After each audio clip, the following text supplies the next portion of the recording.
Alright, so this video is just to show you the soldering iron that I'm using. I bought this online. It doesn't have any particular brand. It's just a very basic soldering iron that comes with a bunch of stuff as a kit. So, my soldering iron consists of, first of all, this is the soldering iron stand. Just a simple piece of metal that you can just bend into shape, put it down, and your soldering iron can just rest on it. The next thing is my soldering iron itself. It connects to a mains plug and then just rest on the stand. The iron itself comes with a dial to control the temperature. I find that it works really well on its lowest temperature. It works well enough to melt the solder, so that's good.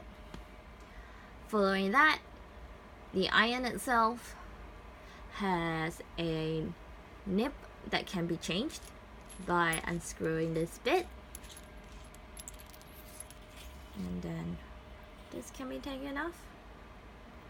But please remember to do this when the iron is cold. I have not turned my iron on.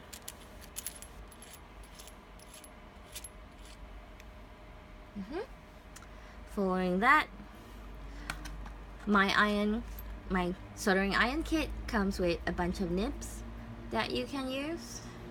I find that this nib in particular, if I can focus, I find that this nib has worked really well for all the purposes that I need. So I've never felt that I need to change the nib. It works really well.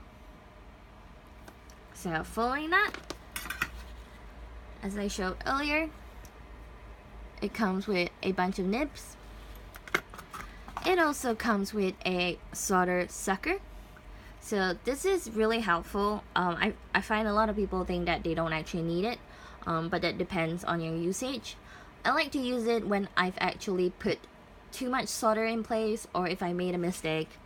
It works by simply pushing the plunger, and just by when you press this, it releases and suck up any solder that you have melted with your iron, just like that. My kit also comes with solder. So this is what you would melt to hold things together, and it is what you would suck up if you made a mistake. And a lot of solders can contain components such as tin and lead. Lead-free solders are known to be healthier because you shouldn't breathe in lead fumes. But in terms of usability, that is a personal preference. On top of that, my kit also came with I call this a forceps, but I think that's a medical term for it, because I personally work in a laboratory environment and we call these forceps. Anyway, so this is helpful if you want to hold something in place while you're soldering, and so that relieves the heat from directly getting onto your hands, and it's been really helpful. And that's all in my kit. Some other additional things which people may find helpful is having a wet sponge to clean your soldering iron. To clean your soldering iron as you work, just to remove any additional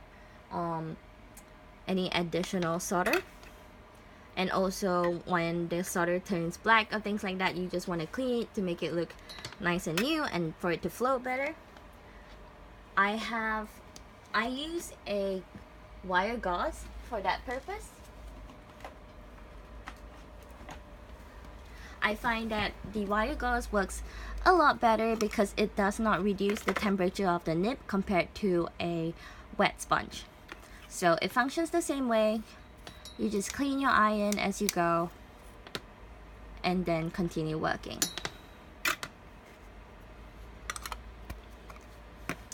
Some people also have preferences on the type of solder that they use. I have purchased this solder from Amazon based on its really good reviews, and it works really well for me. When I used the solder that came with my kit, I find that it wasn't as good. Again, it's personal preferences. You don't need anything too high-tech just to get the job done.